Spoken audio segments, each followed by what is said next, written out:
पहला प्रश्न, यदि समर्पित शिष्य चुपचाप चोरी छिपे किसी दूसरे बुद्ध पुरुष को सुनने जाए तो क्या वह मात्र जिज्ञासा है या अवज्ञा है या और अधिक की खोज? कृष्ण मोहम्मद ऐसे व्यक्ति दया के पात्र हैं। उन्होंने जाना ही नहीं प्रेम क्या है, और प्रेम को बिना जाने कोई समर्पण नहीं। और जो समर्पित नहीं है वह शिष्य नहीं है। शिष्य होने का ढोंग एक बात है, शिष्य होना बड़ी दूसरी बात। शिष्य तो वही होता है जो अपने सिर को काट के जमीन पर रख दे, जो अपने को पोंछ ले, मिटा ले। अहंकार जरा सा भी बचा हो तो शिष्यत्व कहां? जो ऐसा झुके कि उठे नहीं वही शिष्य है। शिष्य को कहां फुर्सत? शिष्य को अपने गुरु में सब मिल गया। शिष्य को अपने गुरु में सारे बुद्ध पुरुष मिल गए, अतीत के, वर्तमान के, भविष्य के। उसने सार संपदा पा ली। अब कहां जाना? अब क्यों जाना? अब किस लिए जाना? तुम्हारी प्यास बुझ गई हो तो तुम झरने नहीं खोजते फिरोगे, कुएं नहीं खोदते फिरोगे। प्यास न बुझी हो तो अनिवार्यतया झरने खोजने पड़ेंगे, कुएं खोदने पड़ेंगे। शिष्य और विद्यार्थी का यही फर्क है। विद्यार्थी का अर्थ है जो ज्ञान बटोर रहा है, जहां से मिल जाए, कहीं से भी मिल जाए। विद्यार्थी अपने अहंकार को ज्ञान से भर लेने में उत्सुक है। जितना ज्यादा जान लेगा उतना ज्यादा होगा। जानकारी उसका लक्ष्य है। तो ऐसा ही नहीं कि बुद्ध पुरुषों को सुनने जाएगा, जो बुद्ध पुरुष नहीं हो उनको भी सुनने चला जाए। कहीं भी कुछ हो, विद्यार्थी तो सिर्फ ज्ञान बटोर रहा है। अज्ञानी से भी मिलता हो तो उसको भी बटोर लेना है, ज्ञानी से ही थोड़ी। ज्ञान और अज्ञान का विद्यार्थी को क्या प्रयोजन? कहीं से कुछ सूचनाएं मिल जाएं, कुछ तथ्य मिल जाएं, थोड़ी संपत्ति ज्ञान की ओर बढ़ जाए। उस ज्ञान की संपदा की तलाश में लोग खोजते हैं, भटकते हैं। और मजा ऐसा है कि ज्ञान बटोरने से नहीं मिलता। ज्ञान के मार्ग में सबसे बड़ी बाधा यही जानकारी है। शिष्य वह है जो अपनी जानकारी छोड़ देता, जो कहता अब मुझे जानना ही नहीं, अब मुझे होना है। होने के लिए एक काफी है, जानने के लिए अनेक भी काफी नहीं। बुद्ध और महावीर एक साथ हुए, एक ही समय में हुए, एक ही प्रदेश में हुए। कभी कभी ऐसा हुआ कि एक गांव में बुद्ध गुजरे, दूसरे दिन महावीर गुजरे। कभी ऐसा हुआ कि एक ही गांव में दोनों ठहरे भी, चौमासा एक ही गांव में हुआ। एक बार तो ऐसा हुआ कि एक ही धर्मशाला के आधे हिस्से में बुद्ध ठहरे, आधे में महावीर ठहरे। यह सवाल तब भी उठता था। ये सवाल पुराना है, ये कृष्ण मोहम्मद का नया सवाल नहीं। बुद्ध का कोई शिष्य महावीर को सुनने गया कि महावीर का कोई शिष्य बुद्ध को सुनने गया, तो दूसरे शिष्यों के मन में स्वभाव था, प्रश्न उठा कि बुद्ध का जो शिष्य महावीर को सुनने गया है, क्या उसे बुद्ध से नहीं मिल रहा है? बुद्ध तो बरसा रहे, औरों को मिल रहा है, उसे नहीं मिल रहा। कहीं चूक उससे हो रही। जो महावीर का शिष्य है उसे महावीर से नहीं मिल रहा है। महावीर तो बरसा रहे, लेकिन उसके पात्र में नहीं समाता, नहीं आता, उसके द्वार बंद है।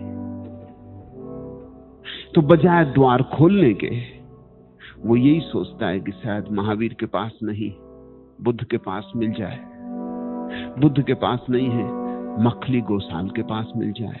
मखली गोसाल के पास नहीं, अजित केसकंबल के पास मिल जाए। यहां जाऊं वहां जाऊं, कहीं से बटोर लो। और मजा यह है कि उसे पाने की कला नहीं आती, तो बुद्ध के पास भी चूकेगा और महावीर के पास भी चूकेगा और अजित केसकंबल के पास भी चूकेगा, सदियों सदियों तक चूकेगा। क्योंकि पाने का बहुत संबंध बुद्ध और महावीर से नहीं है। ऐसा समझो कि अंधा आदमी है, उसे दिखाई नहीं पड़ता, तो वो कहता है ये दिया रोशनी नहीं देता, मैं दूसरा दिया तलाशूंगा, मैं और अच्छा दिया खरीदूंगा, मैं ऐसा दिया लाऊंगा जिसमें मुझे दिखाई पड़ना शुरू हो जाए।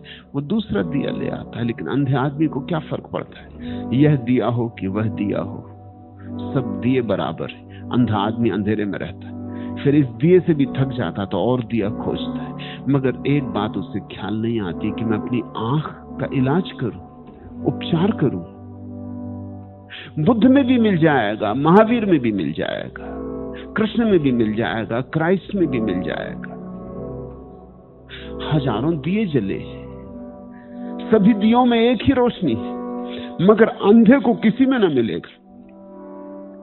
पर अंधे का अहंकार ये भी मानने के लिए राजी नहीं होता कि मेरी आंखों की कोई खराबी है इसलिए नहीं दिखाई पड़ता। अंधे का अहंकार यही कहता है इस दिए में रोशनी ना होगी, कोई और दिया तलाशो। इस कुएं में पानी नहीं, किसी और कुएं को खोजो।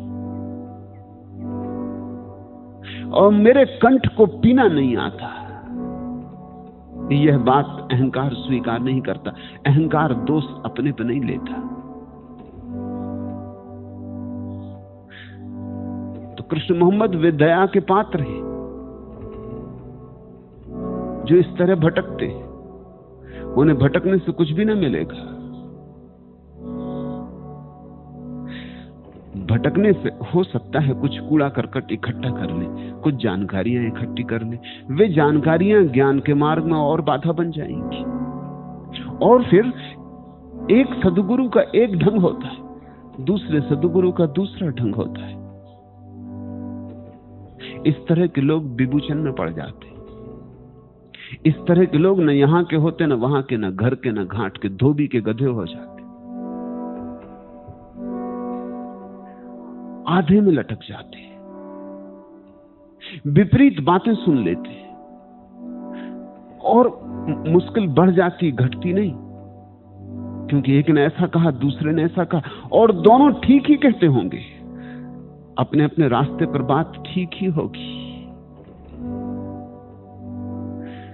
लेकिन इस तरह के आदमी की हालत वही हो जाती जैसे कोई बीमार होम्योपैथ के पास जाए, आयुर्वेदिक चिकित्सक के पास जाए, एलोपैथिक डॉक्टर के पास जाए, नेचुरोपैथिक डॉक्टर के पास जाए, हकीम के पास जाए और सबकी बातें सुन ले। और उन सबकी बातें बीमारी को तो हटाएंगी नहीं, इस बीमार के शरीर को ही बीमार नहीं, इसके मन को भी बीमार कर देंगी। ये अब और मुश्किल में पड़ जाए, क्योंकि वे अलग अलग मार्ग हैं, उन सब की अलग अलग दृष्टियां हैं, अलग अलग बिंदु से देखा गया सत्य है। तुम्हारे पास आंख नहीं है, इसलिए तुम एक भी बिंदु को नहीं समझ पा रहे हो, सारे बिंदुओं को तो कैसे समझ पाओगे?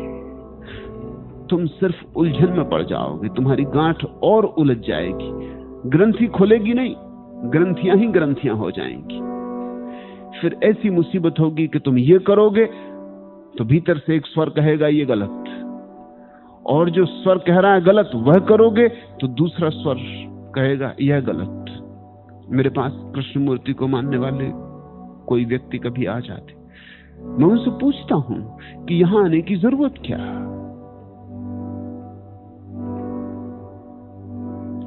वे कहते हैं लेकिन कृष्णमूर्ति के पास रह के 20 वर्षों से हम सुनते हैं, अभी कुछ हुआ नहीं। तो मैं कहता हूं ये बात साफ हो गई कि कुछ नहीं हुआ, तो ध्यान करो। वो कहते हैं लेकिन ध्यान से क्या होगा? कृष्णमूर्ति तो कहते हैं ध्यान करने से कुछ ना होगा। अब ये उलझन हो गई। कृष्णमूर्ति जो कहते हैं उससे हुआ नहीं। अगर मैं कुछ कहता हूं तो उसमें कृष्णमूर्ति बाधा बनेंगे, क्योंकि कृष्णमूर्ति कहते हैं ध्यान से क्या होगा। मेरे पास कोई है, ध्यान कर रहा है और ध्यान से नहीं हो रहा, और कृष्णमूर्ति के पास जाएगा और उनसे कहेगा कि मैं वहां हूं, ध्यान करता हूं, ध्यान से कुछ नहीं हो रहा। वो कहते हैं ध्यान से कभी कुछ हुआ ही नहीं। तब तुम जो मुझे सुनते रहे हो बार बार निरंतर, तुम्हारे मन में भीतर ख्याल उठेगा बिना ध्यान के कैसे हो सकता है, और ध्यान से कुछ हुआ नहीं तो तुम जाते क्यों? जाने का प्रयोजन क्या था? लेकिन अब एक और झंझट हो गई। अब ध्यान करोगे तो कृष्णमूर्ति बाधा बनेंगे, और कृष्णमूर्ति की मान के चलोगे तो मैं बाधा बनूंगा। अब तुम दो तरफ खींचे जाओगे। ये तो मैं सरल उदाहरण ले रहा हूं। अगर तुमने 10-25 मार्गों की बातें जान ली तो तुम 25 तरफ खींचे जाओगे। तुम वैसे ही मुर्दा हो और मर जाओगे। पूछा है तुमने, यदि समर्पित शिष्य चुपचाप चोरी छिपे किसी दूसरे बुद्ध पुरुष को सुनने जाएं, तो पहली तो बात, जो दूसरे को सुनने जाएं वे शिष्य नहीं, विद्यार्थी होंगे। विद्यार्थियों को आज्ञा है जहां उनकी मर्जी हो जाए, जिसको सुनना हो सुने। विद्यार्थियों में कुछ ऐसा मूल्यवान नहीं है जिसके लिए चिंता करने की कोई जरूरत हो। विद्यार्थी ही है। मुझे बचपन में एक ख्याल आता है, मेरे गांव में वो शब्द चलता है, पता नहीं तुम्हें पता है या नहीं। बड़े बच्चे जब खेलते हैं और कोई छोटा बच्चा भी बीच में आ जाता, ऊधम करने लगता है कि मैं भी सम्मिलित होऊंगा, तो मेरे गांव में उसे सम्मिलित कर लिया जाता था, और उसका एक खास नाम था दूध की दोहनिया। उसका कोई फिक्र नहीं करता था, उसको उछलने कूदने दो, उसको ख्याल रहने दो कि वो सम्मिलित है। लेकिन वो सम्मिलित नहीं है। जो खेलने वाले हैं वो जानते हैं कि वो हिस्सा नहीं है, मगर उसको हटाना मुश्किल है। वो रोता है, शोरगुल मचाता है, पंचायत खड़ी करता है, तो उसको स्वीकार कर लिया।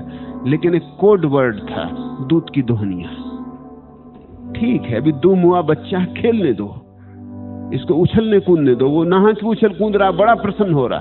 खेल का वो हिस्सा है ही नहीं, उसकी कोई गणना नहीं है खेल में। उससे न हार होगी न जीत होगी, न उसके उछलने कूदने का कोई परिणाम होगा। जो विद्यार्थी है वो दूध की दोहनिया है। वो आए जाए, जहां सुनना हो, जिसको सुनना हो, जैसा करना हो करे। लेकिन शिष्य वह नहीं है। शिष्य का जाना आना समाप्त हुआ। जिसका आना जाना समाप्त हुआ वही शिष्य है। समर्पित भी वह नहीं। समर्पण का अर्थ ही होता है बात समाप्त हो गई, मुझे मेरा सत्य मिल गया, मुझे वे आंखें मिल गईं जिनके द्वारा मैं देखना चाहूंगा, मुझे वे हाथ मिल गए जिन हाथों के द्वारा मैं चलना चाहूंगा। मेरे लिए सारा संसार खाली हो गया। समर्पण का क्या अर्थ होता है? यह व्यक्ति मेरा गुरु और इस व्यक्ति के अतिरिक्त मेरा कोई गुरु नहीं। समर्पण का यह अर्थ होता है। इसका यह अर्थ नहीं होता कि दूसरे गुरु नहीं, दूसरे गुरु हैं, वो किन्हीं दूसरे समर्पित लोगों को गुरु होंगे। जब तक तुम किसी के प्रति समर्पित नहीं हो तब तक वह व्यक्ति तुम्हारे लिए गुरु नहीं है। ख्याल रखना, गुरु कोई ऐसी चीज नहीं है कि किसी के ऊपर छाप लगी गुरु होने की। गुरु तो शिष्य और ज्ञानी के बीच के संबंध का नाम है। समझो, एक गुरु के पास हजारों शिष्य हैं, वे सब शिष्य छोड़ के चले गए, अकेला गुरु रह गया, तब भी तुम उसे गुरु कहोगे? तब वो गुरु नहीं है, ज्ञानी होगा, परम ज्ञानी होगा, मगर गुरु नहीं है। गुरु तो होता है वो किसी शिष्य के संदर्भ में। कृष्णमूर्ति किसी के गुरु होंगे, रमन किसी के गुरु होंगे, रामकृष्ण किसी के गुरु होंगे। किसी के होंगे। गुरु होना कोई ऐसा गुण नहीं है कि जैसे सोना सोना है, ऐसा गुरु गुरु है कि चाहे कोई छोड़ के चला जाए तो भी सोना तो सोना रहेगा, गुरु गुरु नहीं रह जाएगा। ऐसा ही समझो कि कोई पत्नी है। अब पत्नी होना कोई गुणधर्म नहीं है, ये पति के संदर्भ में है। अगर पति ना रहा तो पत्नी ना रही, फिर वो स्त्री होगी, पत्नी नहीं होगी। पुरुष होगा, पति नहीं होगा। ये संबंध है। गुरु एक अंतर संबंध है। शिष्य समर्पित होकर गुरु को जन्म देता है। उसके समर्पण में दो घटनाएं घटती हैं। एक तरफ शिष्य घटता है, दूसरी तरफ गुरु घटता है। उसके समर्पण के दो छोर हैं। एक तरफ वह स्वयं है, मिट गया, शून्य हुआ, और दूसरी तरफ कोई है, पूर्ण हुआ, जिसको वो अपने भीतर आमंत्रित करता है। समर्पण कीमिया है।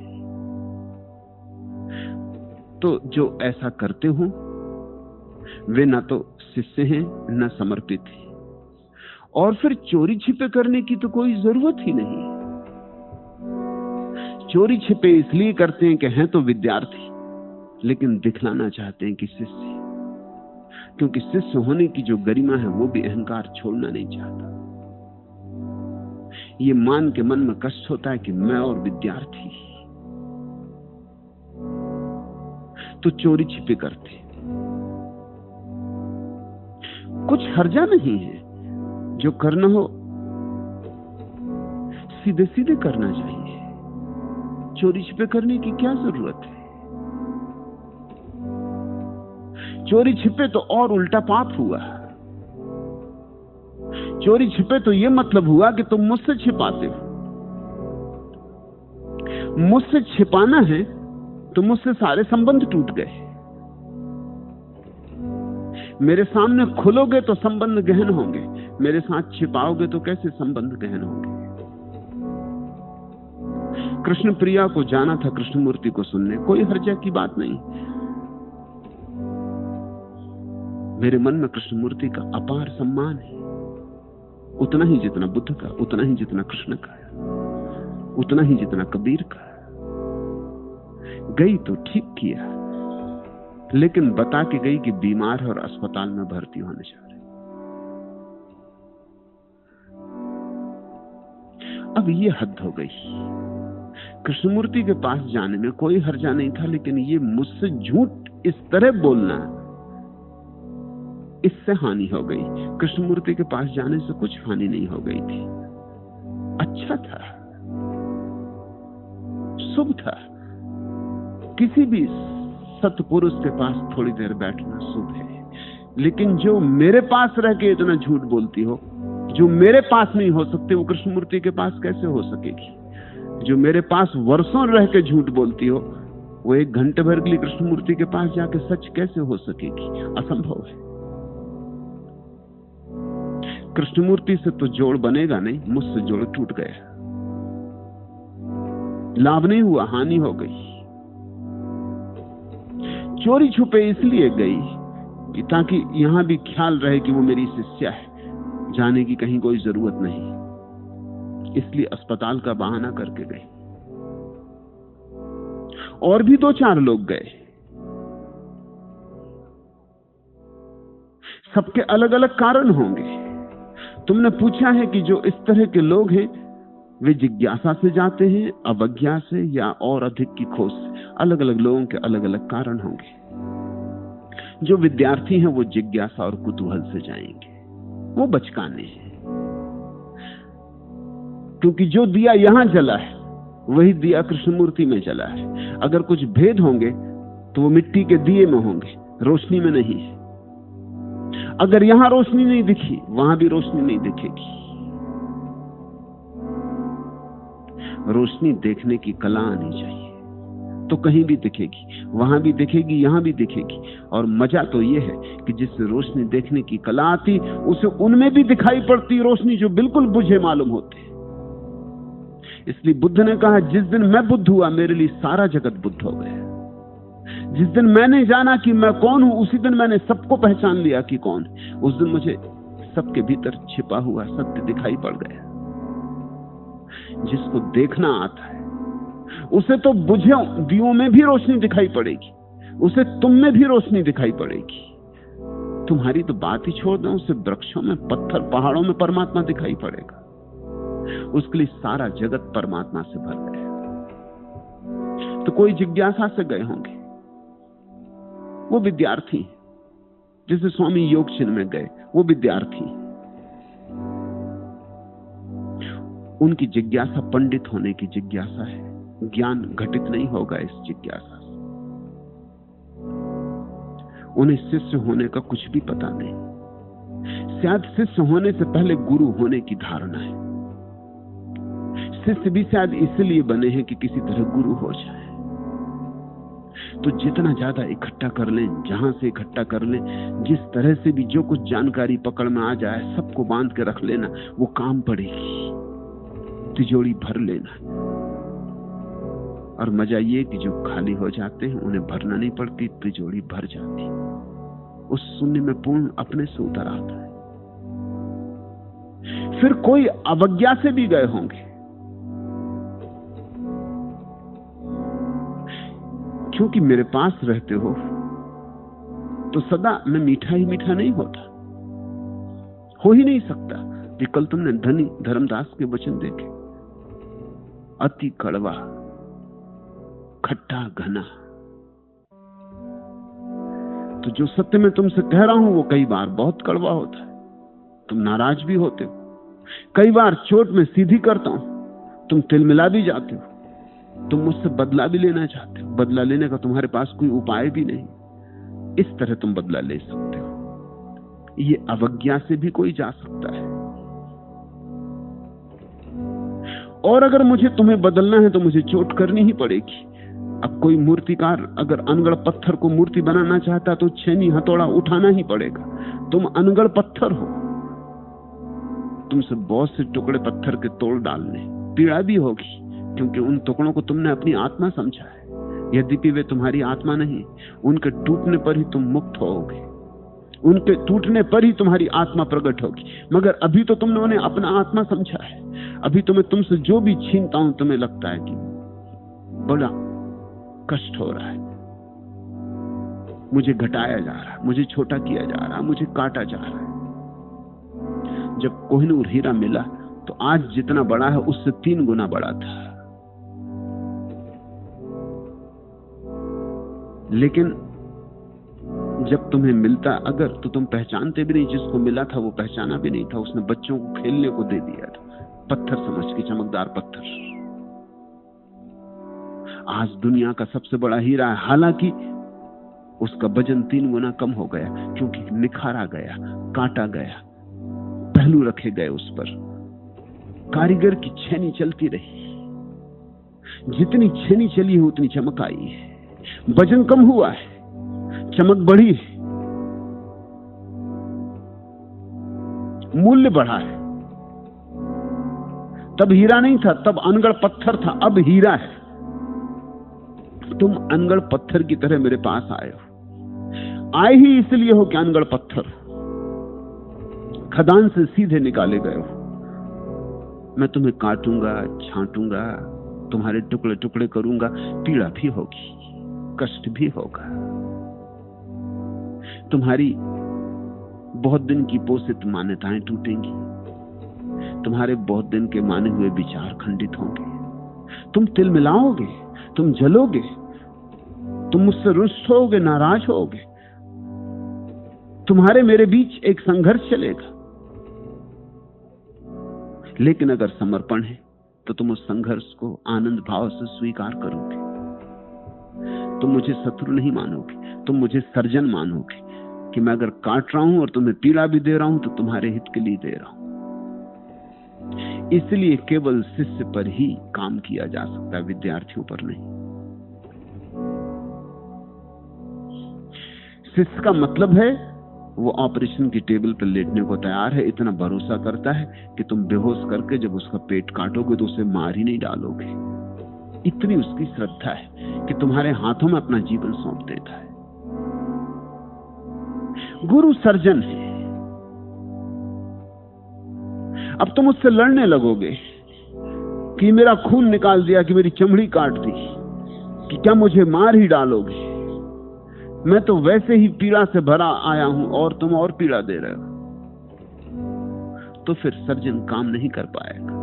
तो बहुत है जिनके मन में अवज्ञा भी आती होगी, ज्यादा नहीं है, कोई 5-7 लोग गए थे, उसमें कुछ विद्यार्थी हैं, कुछ जिनके मन में अवज्ञा है, कुछ ऐसे भी हैं जिनके मन में लोभ है कि यहां तो इतना मिल रहा है, थोड़ा और कहीं से मिल जाए।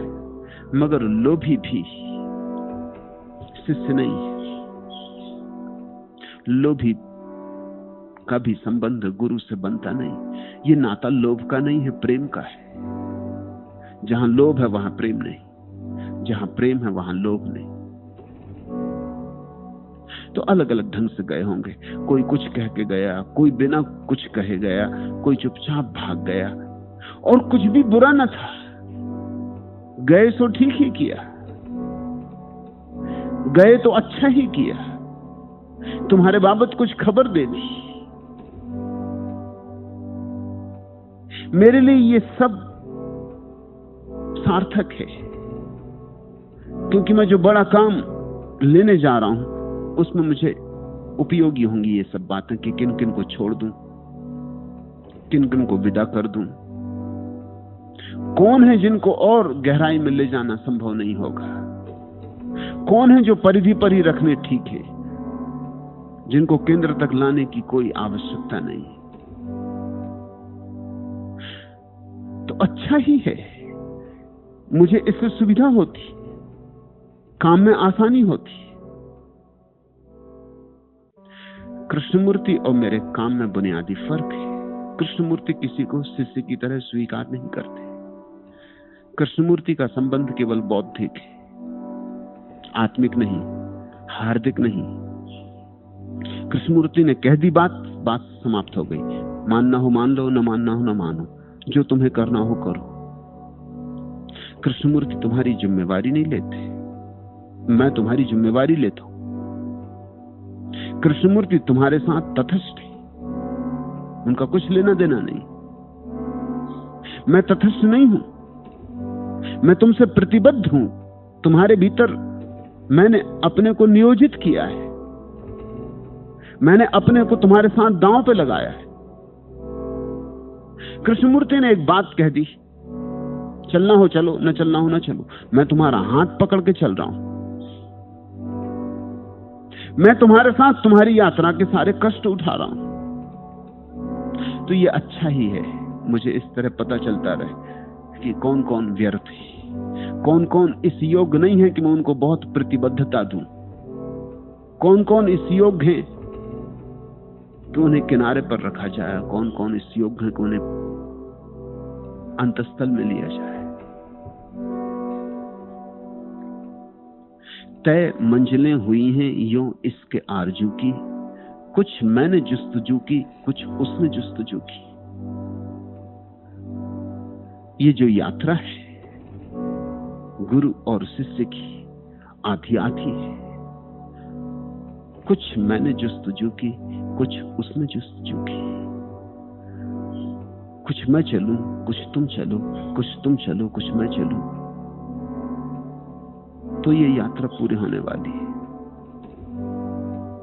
जो उच्छृंखल है, जिनका कोई प्रेम के आकाश के प्रति समर्पण नहीं, जो भी अपनी अहंता से भरे, और अहंकार है तो वहीं क्रोध है, अवज्ञा है, और अहंकार है तो वहीं लोभ है। थोड़ा और जानने को कहीं से मिल जाए, क्या पता कुछ हीरा हाथ लग जाए। या जो कुतूहल से भरे बचकाने हैं, वो भी अहंकार है, क्योंकि प्रौढ़ व्यक्ति वही है जिसका अहंकार विदा हो गया हो। शिष्य तो वही है जो कहे माधव जन्म तुम्हारे लेखे, वो कहे कि अब ये जीवन तुम्हारा, ये जन्म तुम्हारा, अब तुम जैसा चाहो बनाओ, जैसा चाहो मिटाओ। मैं तुम्हारे हाथों में मिट्टी की तरह हूं, घड़ा बनाओ, मूर्ति बनाओ, न बनाओ, माधव जन्म तुम्हारे लेखे। वही शिष्य है। अब मिट्टी कभी मेरे हाथ से छलांग लगा के किसी और के हाथ में चली जाए और कहे कि थोड़ा वहां भी देखें, शायद वहां कुछ हो जाए, फिर किसी और हाथ में चली जाए, तो ये घड़ा कभी बन नहीं पाएगा। मैं कुछ बनाऊंगा, दूसरा कुछ और बनाएगा, तीसरा कुछ और बनाएगा, ये मिट्टी मिट्टी ही रह जाएगी, तुम मिट्टी के लौंदे ही रहोगे।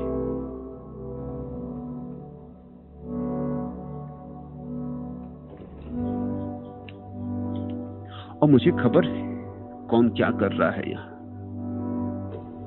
कौन कैसे चल रहा है।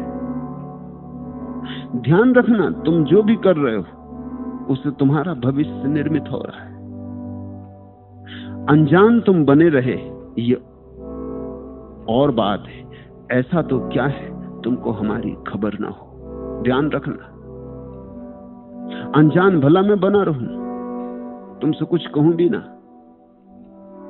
तुम्हें पता भी नहीं चलेगा कि तुमने कब मुझे खो दिया। तुम्हें पता भी नहीं होने दूंगा, क्योंकि तुम्हें कोई अकारण कष्ट थोड़ी देने। चुपचाप हाथ सरका लूंगा, देखूंगा कि हाथ गलत आदमी को दे दिया था, उसको दे दिया था जिसको हाथ का कोई समादर नहीं था। चुपचाप हाथ सरका लूंगा, तुम्हें कानों कान पता भी नहीं चलेगा, शायद तुम्हें जिंदगी भर पता नहीं चलेगा कि हाथ कभी का हट गया है। मैं तो उन्हीं के साथ जुड़ा हूं जो मुझसे कह सकें, आरजू तेरी बरकरार रहे, दिल का क्या है रहा रहा न रहा, जो सब दांव पर लगाने को तैयार है। जीना भी आ गया मुझे, मरना भी आ गया, पहचानने लगा हूं तुम्हारी नजर को मैं। इस नजर को पहचानना शुरू करो, ऐसे भी बहुत देर हो गई है। अब और बच्चों जैसे व्यवहार मत करो।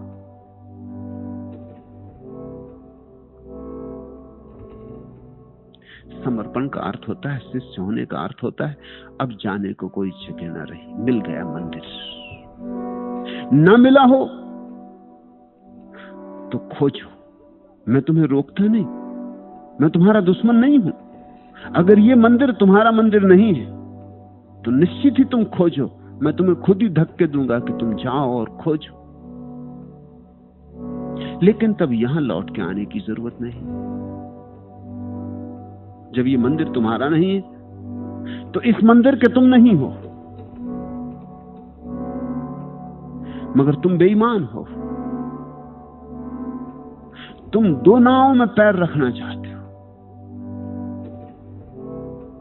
तुम मुश्किल में पड़ जाओगे। दो नावों में कोई यात्रा नहीं कर सकता। और ध्यान रखना, मैं तुमसे ये नहीं कह रहा हूं कि तुम इसी नाव में सवार हो जाओ, मैं सिर्फ इतना कह रहा हूं किसी एक नाव में सवार हो जाओ। मुझे कोई निस्बत नहीं है कि तुम इसी नाव में सवार हो जाओ, तुम उस किनारे पहुंच जाओ, ये लक्ष्य। तुम कृष्णमूर्ति का सहारा लेकर पहुंचे, शुभ। तुम गुरुजेफ का सहारा लेकर पहुंचे, शुभ। पहुंच जाओ, मेरे आशीर्वाद तुम्हारे साथ हो, उस किनारे पहुंच जाओ। मगर एक नाव में ही पहुंच सकते हो। तुम चाहो कि सब नावों में सवार हो जाओ, कि एक नाव को हाथ से पकड़े हैं, एक नाव पे पैर रखे हुए, एक पे लेटे हुए, तो तुम मुश्किल में पड़ जाओगे। ये नावें सब अलग ढंग से चलेंगी, इनकी गति अलग अलग है। कोई पाल से चलती है, कोई पतवार से चलती है, किसी में मोटर का इंजन लगा है। ये सब अलग अलग है, इनके ढंग अलग अलग है। ये सब उस तरफ पहुंचा देती हैं, ये सच है। और उस तरफ पहुंचना गंतव्य है। आम थोड़ी गिनने हैं, आम खाने हैं। लेकिन तुम किसी के तो पूरे हो जाओ, तुम्हारे किसी के भी पूरे हो जाने में तुम मुक्त हो जाओगे। ऐसे आधे आधे बटे बटे चलोगे, तुम खंड खंड हो जाओगे। जीने को इस जहां में काफी है यह सहारा, तुझसे मेरा ताल्लुक निस्बत तेरी गली से। कोई तो एक गली तुम्हारी हो, मुझसे तुझसे मेरा ताल्लुक निस्बत तेरी गली से। इतना सहारा काफी है। लेकिन अगर तुमने इस तरह की बेईमानियां की तो तुम कुछ किसी और को नुकसान नहीं पहुंचाते हो, ध्यान रखना। इसलिए मैंने कहा कृष्ण मोहम्मद, ऐसे लोगों पर सिर्फ दया की जा सकती, क्योंकि वे अपने को नुकसान पहुंचा रहे हैं, किसी और को नहीं।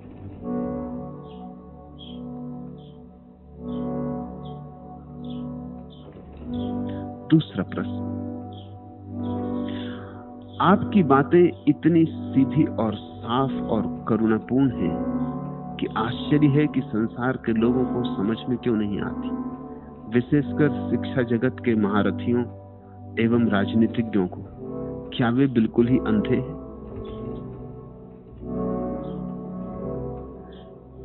पहली बात, शिक्षा का सारा प्रयोजन एक है, और वह है कि तुम्हें अतीत से न टूटने दिया जाए। शिक्षा का सारा न्यस्त स्वार्थ एक है कि तुम्हें परंपरा से मुक्त न होने दिया जाए। शिक्षा परंपरा की सेवा में नियोजित है,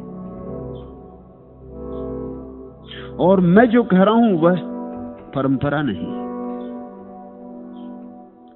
मैं जो कह रहा हूं वह अतीत नहीं, वर्तमान है। शिक्षा का वर्तमान से कोई संबंध नहीं। शिक्षा पीछे की तरफ देखती, शिक्षा की आंखें चैथी पर लगी, वो पीछे की तरफ देखती। जो पहले हो गया है उसको ही पढ़ाई जाती, उसको ही समझाया जाती। जो आज हो रहा है उससे शिक्षा का कभी कोई संबंध नहीं होता।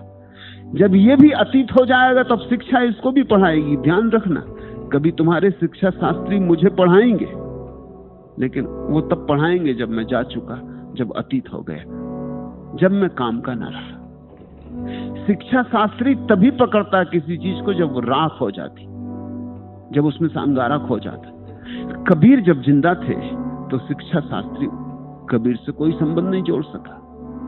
अब कबीर पर कितनी पीएचडी लिखी जाती तुम देखते हो। जितने शोध ग्रंथ कबीर पर लिखे गए उतने किसी पर नहीं लिखे गए। गंवार कबीर पर इतने शोध ग्रंथ। अगर कबीर ने नौकरी की आकांक्षा की होती किसी विश्वविद्यालय में तो चपरासी की भी जगह ना मिलती। आचार्य के पद की तो बात ही अलग। कबीर को ये विश्वविद्यालय विद्यार्थी की तरह भी प्रवेश देने को राजी होते, ये भी संदिग्ध थे।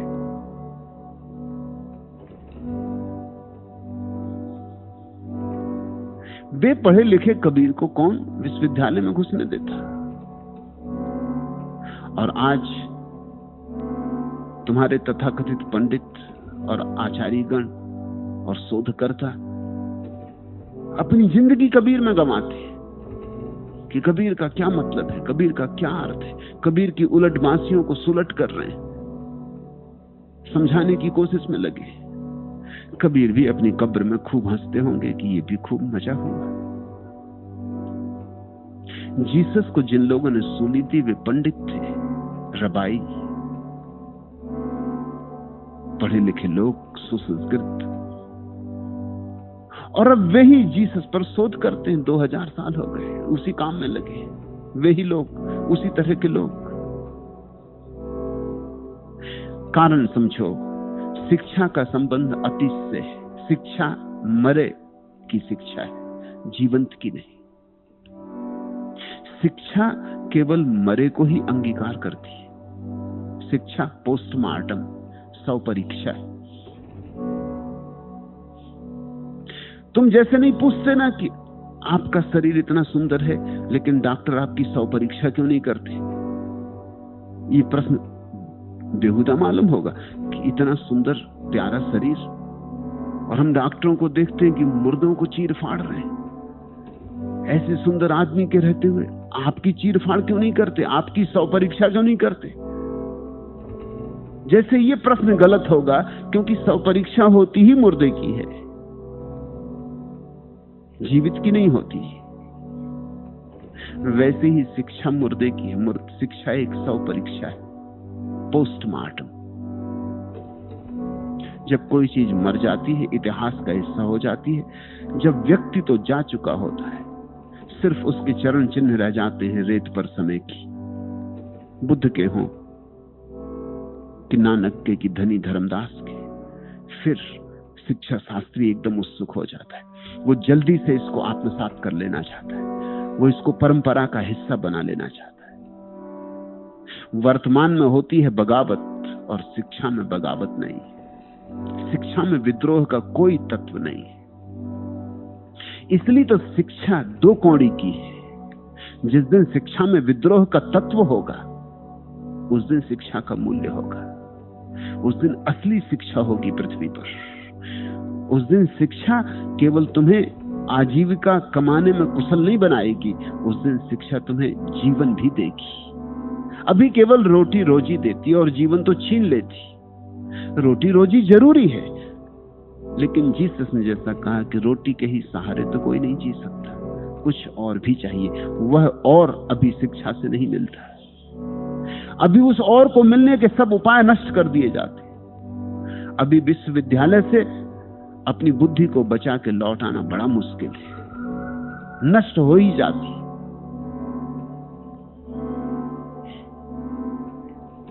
शिक्षा की इजाद ही इसलिए की गई थी ताकि पुरानी पीढ़ी अपनी जानकारी को नई पीढ़ी को दे जाए। शिक्षा का प्रयोजन ही शुरू में यही था, वही अब भी है। बाप ने जो जाना है वो अपने बेटे को देना चाहता है। फिर जानकारियां इतनी हो गई कि बाप इस काम को खुद नहीं कर सकता था, नहीं तो और काम ना कर सके। तो फिर नौकर मध्यस्थ रखे गए, वे ही शिक्षक है। शिक्षक बाप की नौकरी में है बेटे को पढ़ाने को।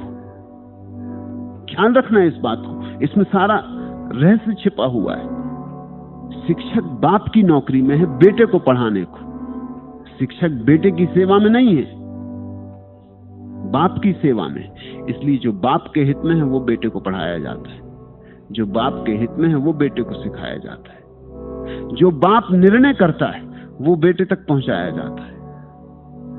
इसलिए रूस में एक तरह की शिक्षा है, क्योंकि वहां बाप दूसरी बात तय कर रहे हैं। कम्युनिज्म के अतिरिक्त और कुछ नहीं पहुंचना चाहिए बच्चों तक, ईश्वर का नाम नहीं पहुंचना चाहिए, ये बाप ने तय किया है। तो बेटे तक ईश्वर का नाम नहीं पहुंचता। हिंदुस्तान में बाप तय करता है कि धार्मिक शिक्षा होनी चाहिए, तो बेटे तक धार्मिक शिक्षा पहुंचती। ये बाप नियंता है। बाप ने जो अनुभव किया है, जो ज्ञान की संपदा जुटाई है, वो चाहता है मेरे बेटे पर आरोपित हो जाए। मैं तो मर जाऊंगा, लेकिन मेरी अस्मिता मेरे बेटे में चले। वो बेटे के कंधे पर जीना चाहता है।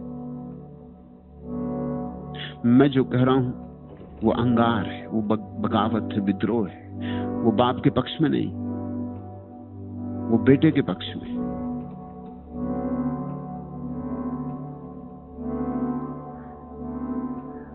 वह अतीत के पक्ष में नहीं, भविष्य के पक्ष में। वो जो होने वाला है उसकी सेवा में रत होनी चाहिए शिक्षा, ना कि जो हो चुका है। क्योंकि जो हो चुका वो हो चुका, अब नहीं होगा, अब उससे कुछ लेना देना नहीं। मैं ये नहीं कह रहा हूं कि पिता के प्रति सम्मान नहीं होना चाहिए, पिता के प्रति निश्चित सम्मान होना चाहिए। असल में तो तुम्हारा भविष्य जितना सुंदर होगा उतना ही तुम्हारा पिता के प्रति सम्मान भी अधिक होगा, क्योंकि पिता ने ही तो तुम्हें जीवन दिया, तुम्हें स्वतंत्रता दी, तुम्हें सुरभि दी। खलील जिब्रान का वचन है, अपने बच्चों को प्रेम देना, स्वतंत्रता देना, लेकिन अपना ज्ञान नहीं। क्योंकि ज्ञान तो तुम्हारा पुराना पड़ चुका। बच्चे दूसरे ही दुनिया में जिएंगे, वहां ये ज्ञान काम ना आएगा, वहां नया ज्ञान काम आएगा। और ये बात रोज रोज ज्यादा महत्वपूर्ण होती गई।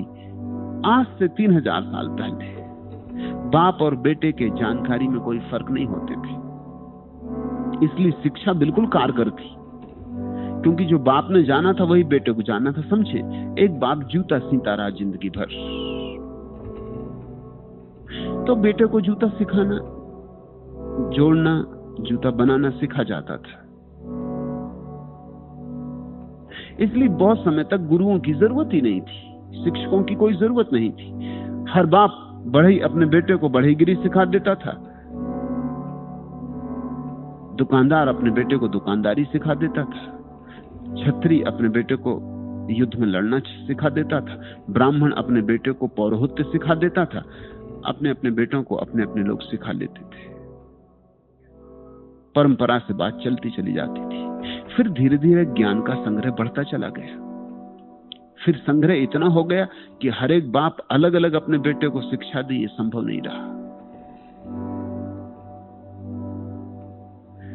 तो फिर हमें स्कूल निर्मित करने पड़े, पाठशाला बनानी पड़ी।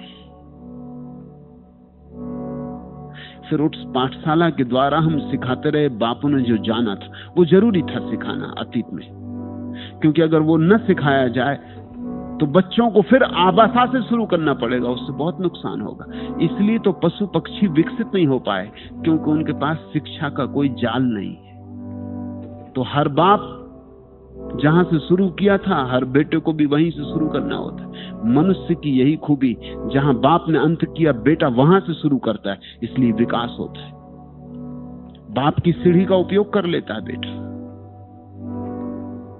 शिक्षा का बड़ा बहुमूल्य दान रहा अतीत में, लेकिन अब धीरे धीरे शिक्षा सहयोगी की वजह बाधक हो रही है, क्योंकि रोज नई घटनाएं घट रही हैं। ज्ञान इतनी तीव्रता से फूट रहा है, इतना विस्फोट हो रहा है। वैज्ञानिक कहते हैं कि पिछले 5000 सालों में जितना ज्ञान का विकास हुआ था, उतना पिछले 50 सालों में हुआ है। और पिछले 50 सालों में जितना विकास हुआ है, उतने पिछले 5 सालों में हुआ है।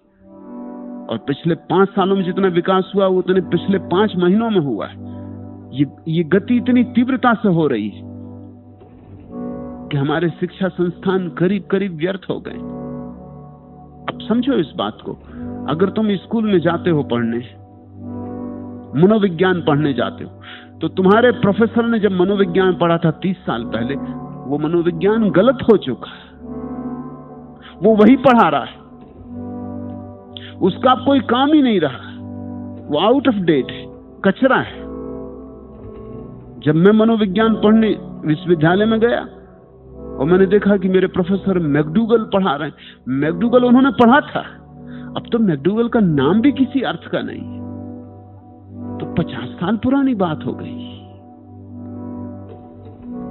जब मैंने उनसे खड़े होकर कहा कि आप ये क्या पढ़ाते, मैकडूगल का तो आज कुछ अर्थ ही नहीं, तो स्वभावतः वो मुझसे नाराज हो गए।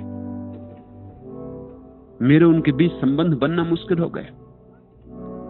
ये तुम जान के हैरान होगे कि आज अगर विद्यार्थी थोड़ा भी होशियार हो तो गुरु से ज्यादा जानेगा। थोड़ी भी होशियार हो, कोई बहुत बड़ी प्रतिभा की जरूरत नहीं, थोड़ी प्रतिभा हो तो गुरु से ज्यादा जान सकता है, क्योंकि गुरु बंधा है जो उसने पढ़ा था। विज्ञान पढ़ा था उसने 30 साल पहले। इन 30 सालों में विज्ञान की सब अवस्था बदल गई, सब जमीन बदल गई। अब न्यूटन का कोई मूल्य नहीं है। आइंस्टीन के बाद न्यूटन का क्या मूल्य है? न्यूटन तो सिर्फ ऐतिहासिक नाम रह गए।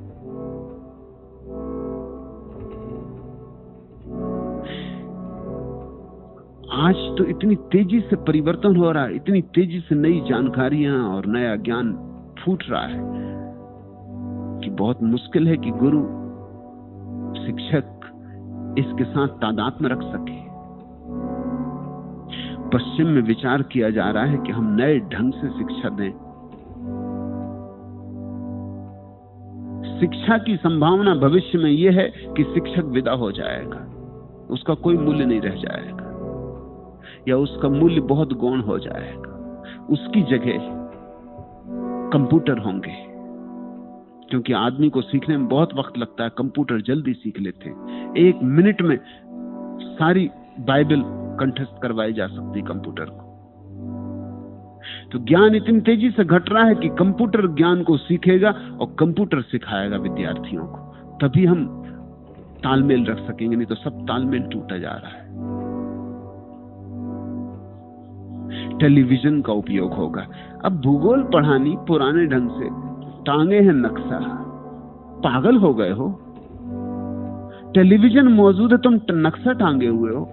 तुम समझा रहे हो कि लंदन कैसा नक्शे से, जबकि टेलीविजन पर लंदन पूरा का पूरा दिखाया जा सकता है, और जो बात देखी जाती है वो कभी भूलती नहीं। याद करने की जरूरत नहीं है। सारी दुनिया का नक्शा फिजूल है, टेलीविजन काम कर देगा। और भविष्य में टेलीविजन की भी जरूरत नहीं होगी। दुनिया इतने करीब आ गई है कि घंटे भर में तो लंदन पहुंचा जा सकेगा। ले गए विद्यार्थियों को, लंदन दिखा दिया, बात खत्म कर दी। नाहक समय खराब करना, और तब वे भूलेंगे नहीं। जो बात नहीं हो सकती थी पहले, अब हो सकती। तकनीक विकसित हुए, और तकनीक इतने विकसित हुए हैं कि तकनीक भविष्य उन्मुखी है। आदमी के माध्यम की अब बहुत ज्यादा जरूरत नहीं रही। तुम पूछते हो कि शिक्षा महारथी, पहले तो महारथी इत्यादि शिक्षा में कहां होते? बैलगाड़ियां चला रहे हैं लोग, रथ वगैरह हैं कहां? कोचवान कहो। असल में जो कुछ नहीं हो पाता वो शिक्षक हो जाता। पहले तो वो भी कोशिश करता है कांस्टेबल हो जाए, कि चलो इंस्पेक्टर हो जाए। जब कहीं जगह नहीं मिलती तो वो सोचता है चलो अभी स्कूल में शिक्षक ही हो जाए। अपने भाग में नहीं कांस्टेबल होना, क्योंकि मजा तो कांस्टेबल के हाथ में है, ऊपरी लाभ तो कांस्टेबल के हाथ में है। शिक्षक तो सबसे दयनीय जीव है। जब कोई आदमी कहता है मैं शिक्षक हूं, तब जरा उसकी शक्ल देखो। वो ऐसे कह रहा क्या करें, मजबूरी है, जन्मों के कर्म भोग रहे। शिक्षक है। आदमी डरता ये कहने कि मैं शिक्षक हूं। जब कोई आदमी कहता कलेक्टर हूं, तो उसकी चेहरे पर रौनक होती। शिक्षक हूं, सब रौनक विदा हो जाती। दीनहीन है शिक्षक, और उसके पास संपदा क्या है? संपदा कोरा जानकारी का संग्रह, कीड़ा है किताबों का। किताबें खाता रहा है, जिंदगी नहीं जानी है, किताबों से उसकी जानकारी है। जीवन नहीं देखा है, किताबों में छपी जीवन की तस्वीरें देखी, उसका ज्ञान उधार है। प्रेम नहीं किया है, प्रेम की कविताएं पढ़ी। कोई स्वांतः सुखा है, अनुभव नहीं हुए। दूसरे जो कह गए उसी को सुन सुन के दोहराता रहा। तोता है, तोतों को बगावत की बातें ठीक नहीं लगती। तोते को तो वही अच्छा लगता है जो वो दोहरा सकता है। तो अगर हरे राम हरे राम हरे राम कह सकता है तो हरे राम हरे राम हरे राम कहता है। अब तुम आज नया मंत्र सिखाओ, तोता नाराज होता है। वो कहता है इतना समय खराब किया हरा राम सीखने में, अब तुम आ गए नया मंत्र लेके। मैं तो अपना पूरा नहीं दोहराऊंगा। शिक्षक नए को सीखने में उत्सुकता नहीं दिखाता, और जिंदगी रोज नई है, इसलिए शिक्षक का जिंदगी से कोई संबंध नहीं होता। जिंदगी के असली शिक्षक होते हैं कवि, चित्रकार, संगीतज्ञ, जो जीते। मगर उनको कौन शिक्षक मानता है? वे ही नए के उद्गाता हैं, उनसे ही नया अवतरित होता है। परमात्मा उनका ही सहारा लेता है, तोतों का सहारा नहीं लेता। तुमने पूछा आपकी बातें इतनी सीधी साफ और करुणापूर्ण है कि आश्चर्य संसार के लोगों को समझ में क्यों नहीं आती। सीधी साफ बात समझ में कभी नहीं आती।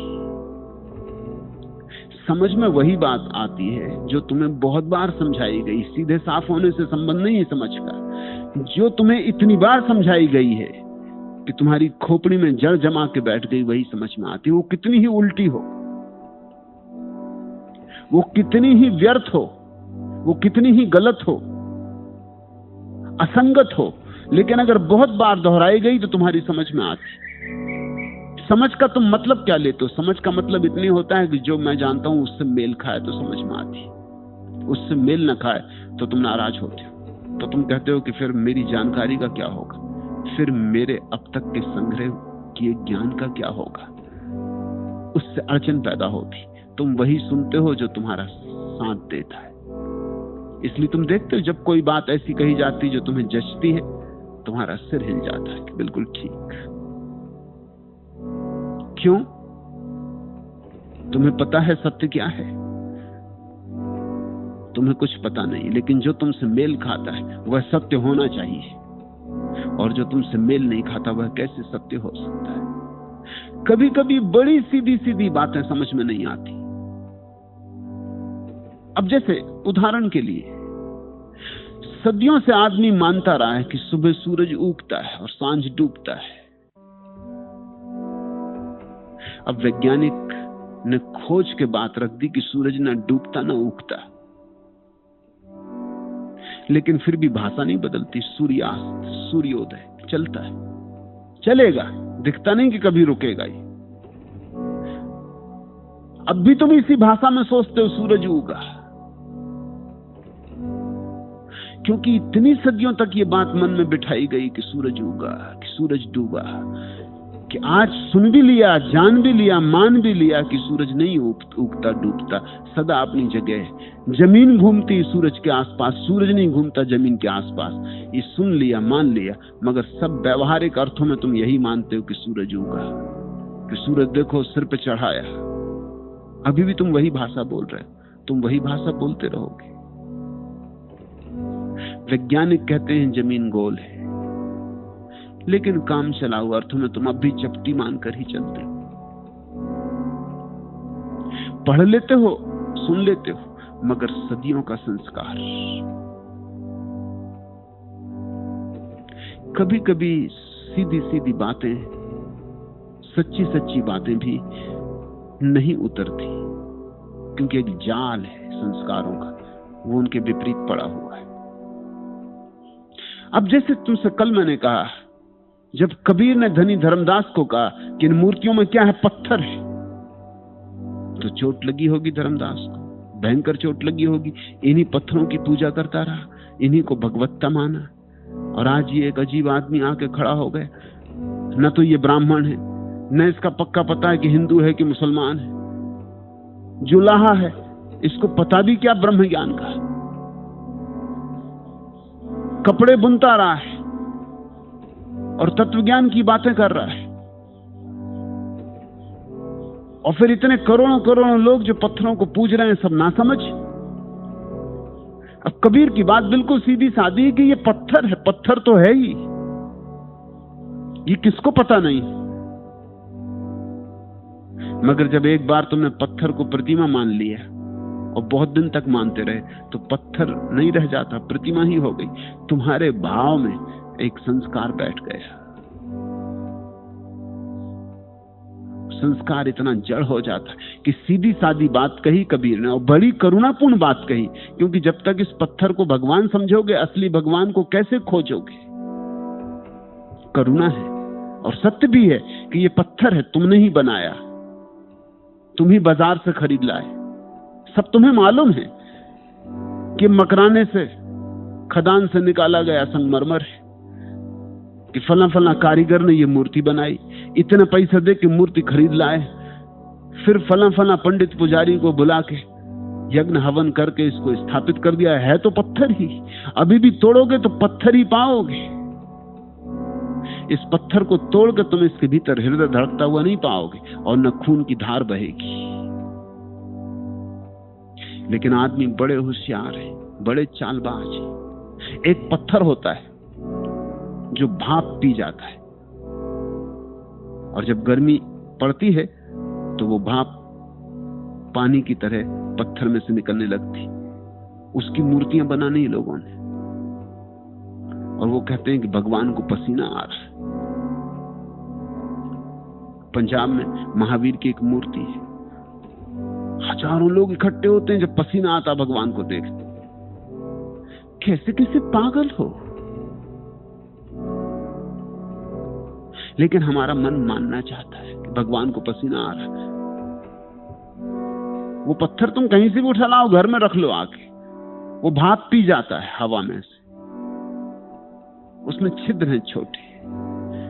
फिर जब गर्मी पड़ती है वो भाप पसीना बन के बहने लगती। अब तुमने मान रखा है तो सच।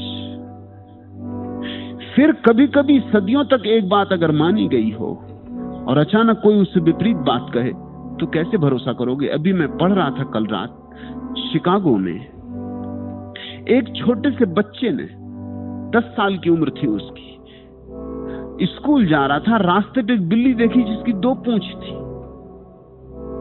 वो बड़ा हैरान हुआ, उसने अपनी आंखें मली,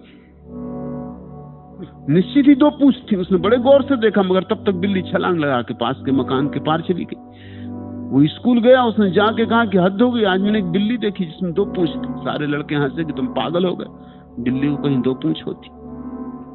मगर उसने कहा मैं कसम खा के कहता हूं कि मैंने देखी, और मैंने बड़े गौर से देखी।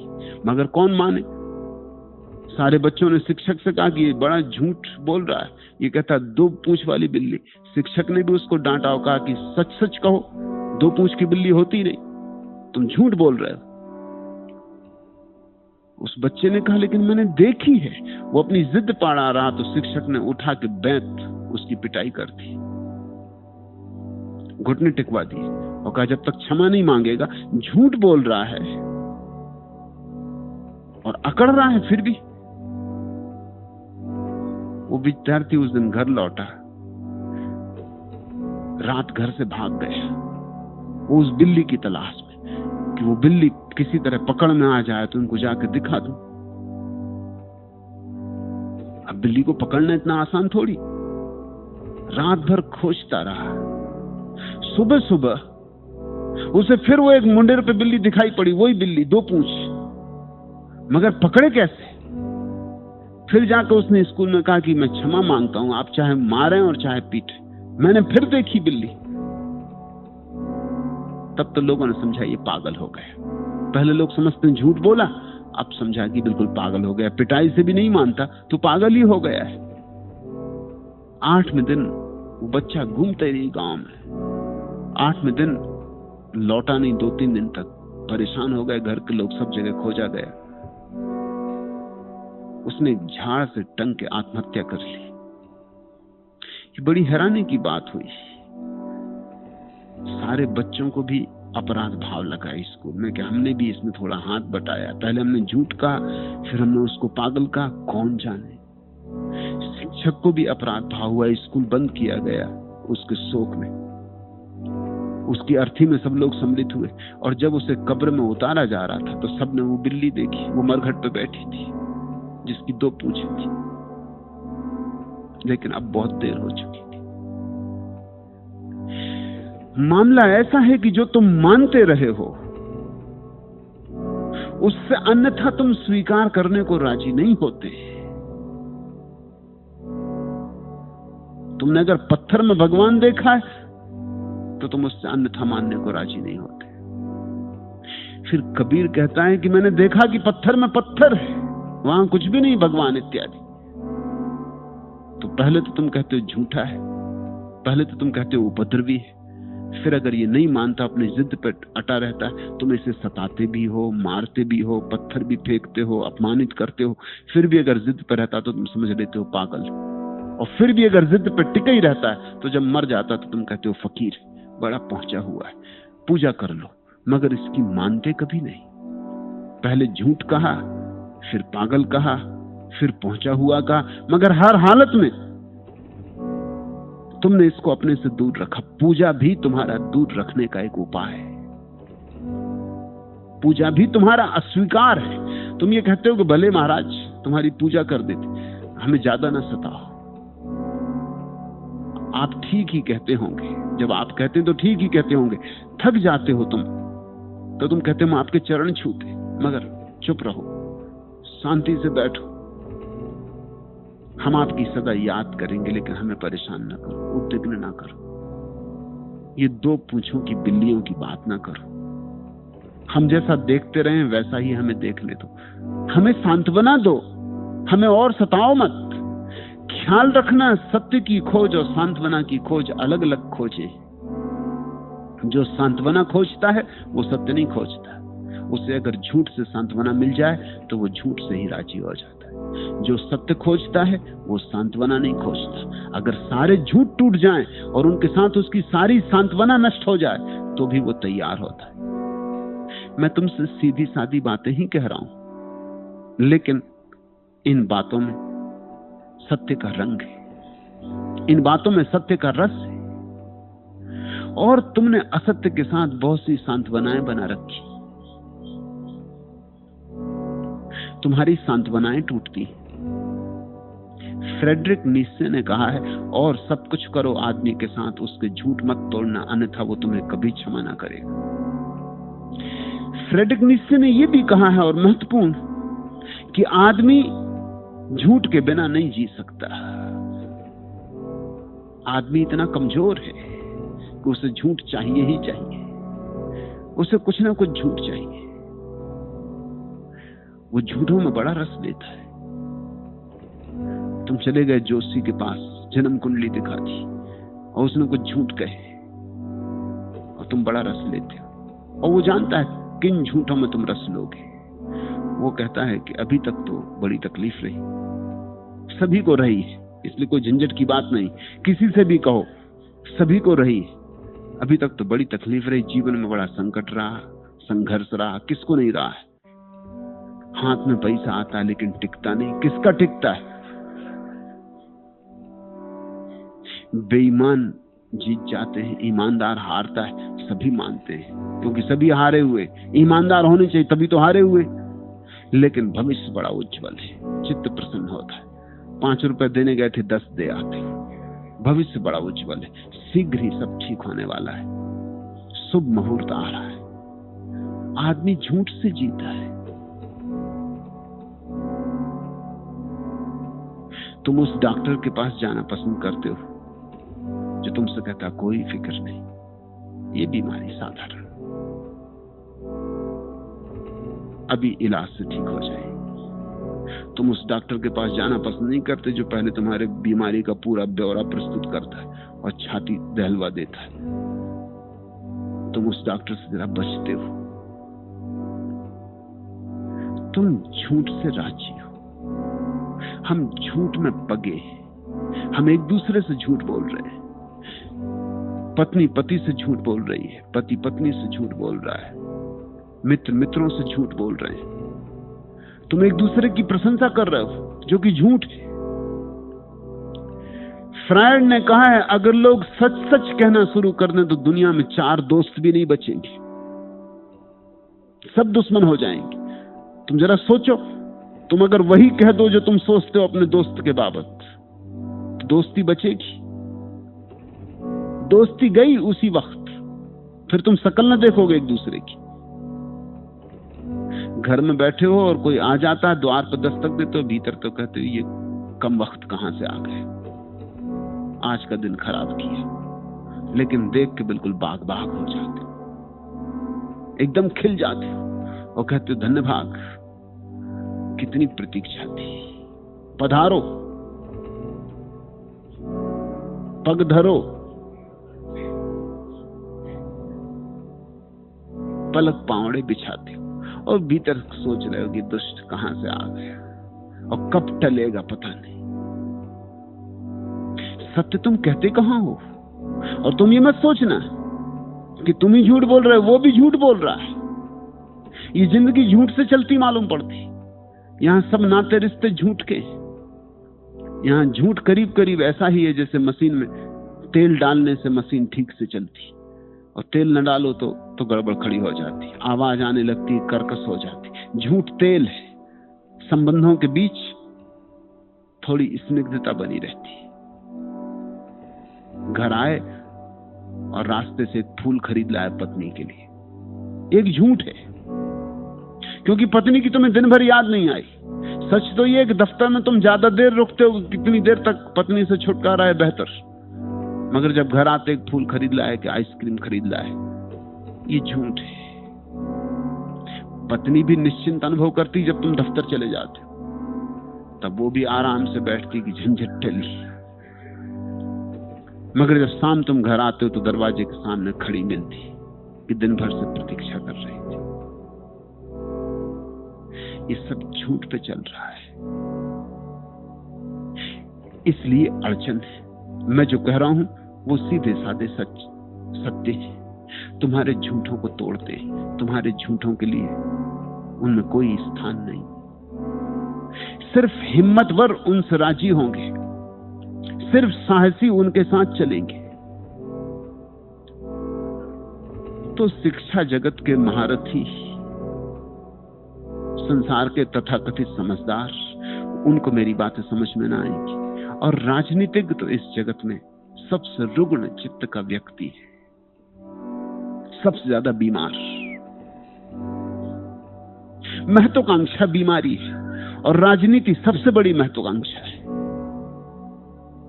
अगर बुद्ध सही है तो राजनीतिज्ञ पागल, अगर राजनीतिज्ञ सही है तो सब बुद्ध पागल। बुद्ध राज्य को छोड़कर चले गए थे। तुमने बहुत बार ये सुना कि बुद्ध राज्य को छोड़ के चले गए थे। तुमने कभी ये भी सोचा कि राज्य को छोड़ने में राजनीति भी छूट गई थी? वो तुमने नहीं सोचा। एक बौद्धों का ग्रंथ नहीं कहता, और न हिंदुओं का और न जैनों का, कि महावीर राजनीति भी छोड़ के चले गए थे। राज्य छोड़ के गए तो राजनीति छूट जाएगी। राजनीति का मतलब ही क्या रहा? राज्य छोड़ के गए थे ये तो कहते, लेकिन राजनीति छोड़ के गए थे। असल में राज्य इसलिए छोड़ा था कि राजनीति का कचरापन दिखाई पड़ गया था। राज्य में बैठे रहते तो राजनीति चलानी पड़ती। मैं तुमसे यह कहना चाहता हूं, राज्य नहीं था जो छोड़ा उन्होंने, असल में राजनीति छोड़ी थी, इसलिए राज्य छूटा।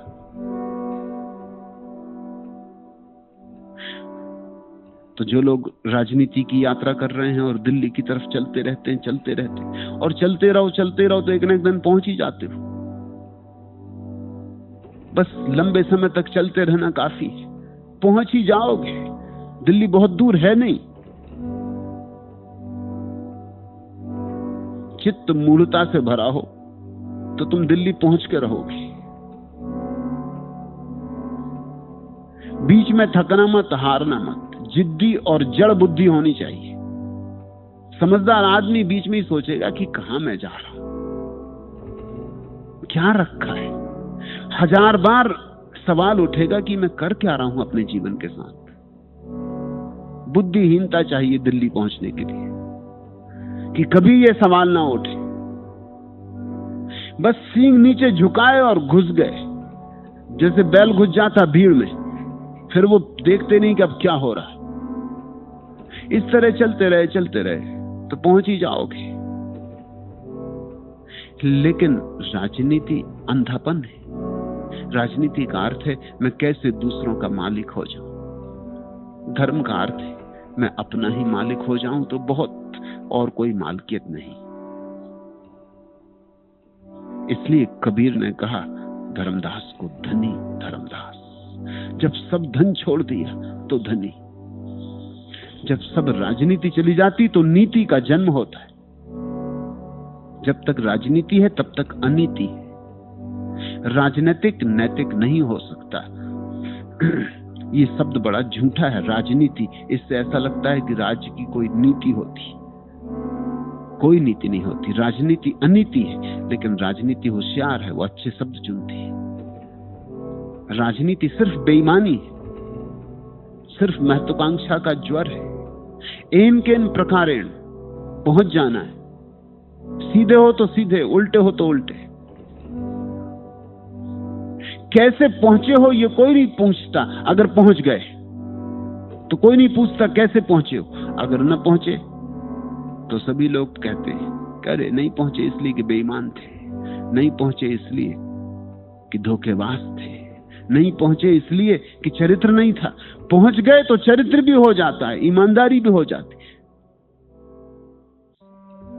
तुमने पुराना वचन सुना है, वो धर्म की उद्घोषणा है, सत्यमेव जयते, कि सत्य सदा जीतता है।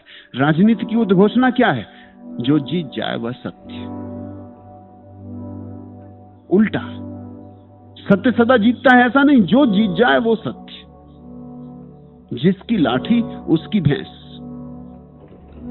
एक बार तुम पद में पहुंच गए तो सब ठीक है। तुमने जो किया वो सब क्षमा, तुमने जो किया सब अच्छा, क्योंकि इतिहास तुम बनाओगे, अखबार तुम छपवाओगे। अब तुम्हारी ताकत से सब चलेगा। तुम देखते हो ना, एक आदमी जब ताकत में पहुंच जाता है तो लोग कैसे बदल जाते हैं। मुरारजी भाई देसाई के खिलाफ बिलिट्स सदा लिखता था, सदा। जब एक दफा मुरारजी भाई ताकत में पहुंच गया तो बिलिट्स देखते हो क्या सिद्ध करने की कोशिश कर रहा है। बिलिट्स ये सिद्ध करने की कोशिश कर रहा है कि मुरारजी महात्मा है। एकदम बदल गई बात, अब महात्मा हो गए, अब अवतारी पुरुष हैं, ये सिद्ध करने की कोशिश चल रही।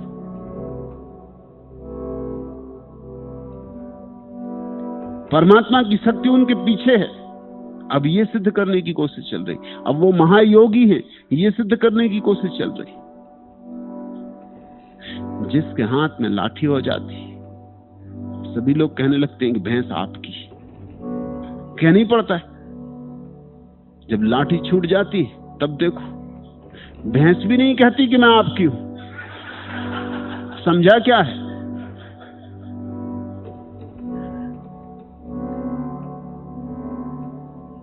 राजनीति इस जगत का सबसे ज्यादा रुग्ण आयाम है, इसलिए राजनीतिक तो मेरी बात नहीं समझ सकता। मेरी बात तो वे ही समझेंगे जिनकी महत्वाकांक्षा का ज्वर टूट रहा है, जो जाग रहे हैं। राजनीति तो गहरी से गहरी नींद है, मूर्छा है, कोमा।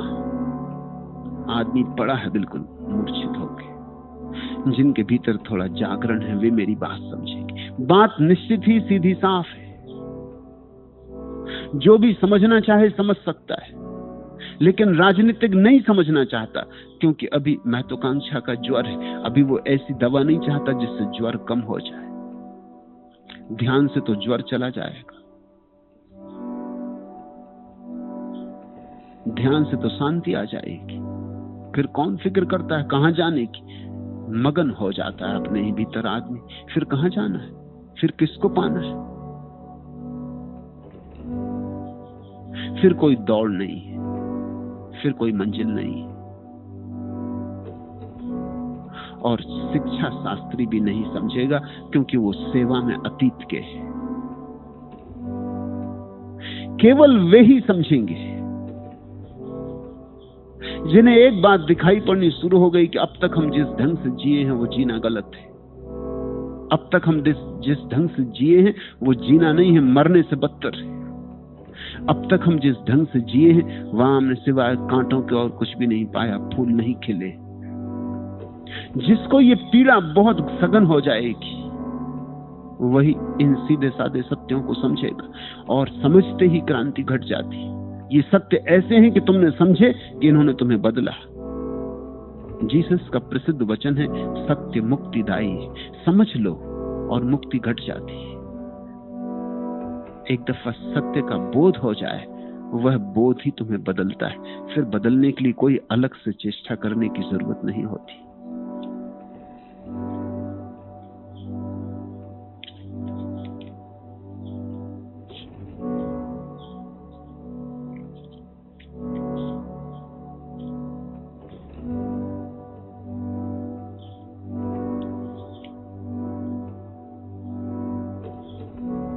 तीसरा प्रश्न, भगवान, मैं कितना भाग्यवान हूं कि मुझे आप मिले।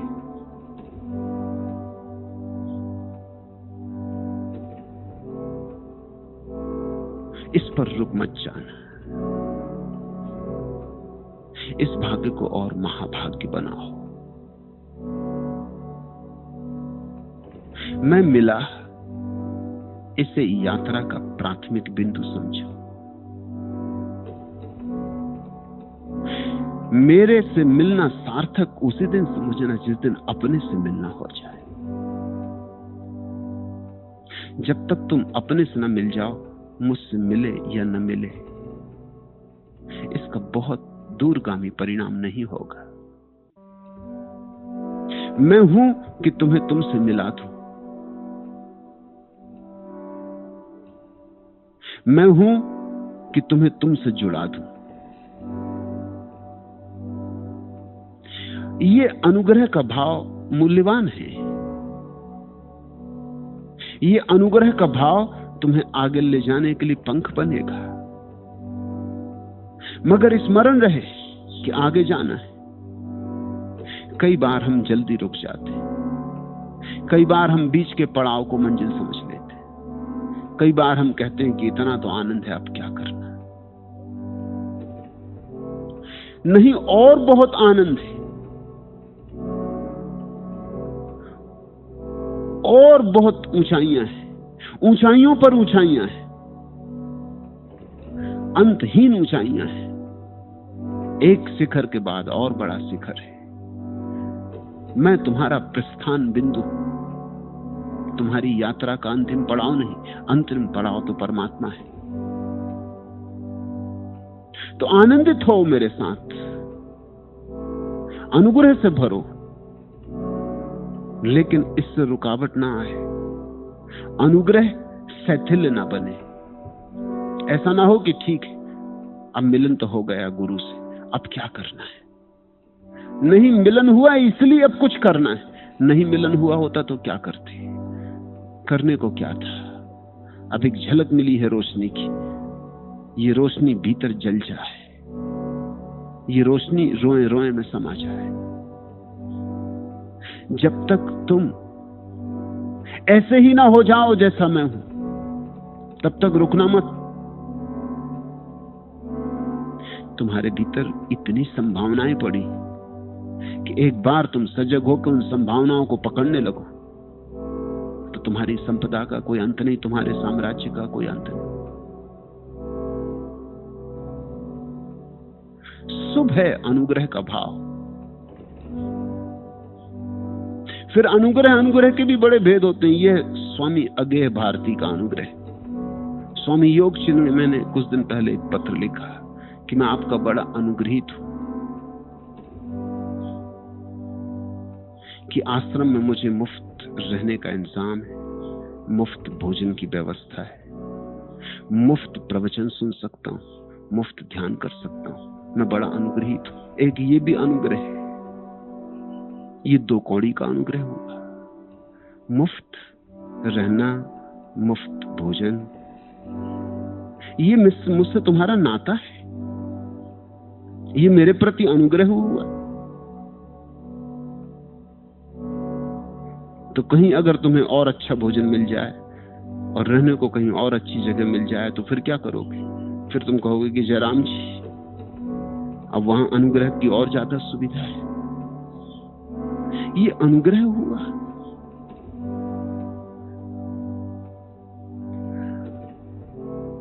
अनुग्रह को छोटी बातों पर मत टिकाना, क्षुद्र पर मत टिकाना, नहीं तो अनुग्रह भी क्षुद्र हो जाता है। अनुग्रह को विराट पर टिकाना, तो अनुग्रह तुम्हें विराट बनाएगा। धन्यवाद भी गलत चीजों के लिए दे सकते हो। धन्यवाद हमेशा ही ठीक नहीं होता। अगर गलत चीजों के लिए दिया गया तो गलत हो जाता है। अब ये कोई धन्यवाद हुआ। सोचा होगा अनुग्रह प्रकट करना, अनुग्रह बड़ी ऊंची चीज है। सोचा होगा कि अनुग्रह का भाव भक्त की दशा है, क्योंकि उन दिनों में अनुग्रह की भाव की बात कर रहा था जब उन्होंने ये पत्र लिखा कि भक्त में अनुग्रह का भाव होता है, शिष्य में परम अनुग्रह का भाव होता। सोचा होगा कि अनुग्रह तो प्रकट करना ही चाहिए। खोचा होगा, सोचा होगा, विचारा होगा कि कैसे प्रकट करें अनुग्रह। फिर उन्होंने ये अनुग्रह का भाव निकाला। अनुग्रह 2 कौड़ी का हो गया, मिट्टी में गिर गया। धन्यवाद किस बात का? बस इसी बात का धन्यवाद होना चाहिए कि मैं तुम्हें मिल गया हूं। अब इससे ऊर्जा लो, इससे संकेत लो और अपने से मिलने की यात्रा पर निकल जाओ। मेरे प्रति उर्ऋण होने की यही सुविधा है एकमात्र, कि तुम स्वयं को जान लो। जिस दिन तुम स्वयं को जानोगे उस दिन मैं भी धन्यभागी होऊंगा। जिन्होंने मुझसे अपने को जोड़ा है, मेरी अभीप्सा है कि वे सभी इस जीवन में जानकर ही विदा हों। कोई कारण नहीं है कि रुके। जिन्होंने मुझे अपने भीतर हृदय में जगह दी है, उन सबका जीवन ये अंतिम हो सकता है। रुकोगे तो तुम अपने कारण रुकोगे, मेरी तरफ से कोई रुकावट नहीं। मैं तुम्हें जल्दी से जल्दी धक्का देना चाहता हूं, तुम छलांग ले लो।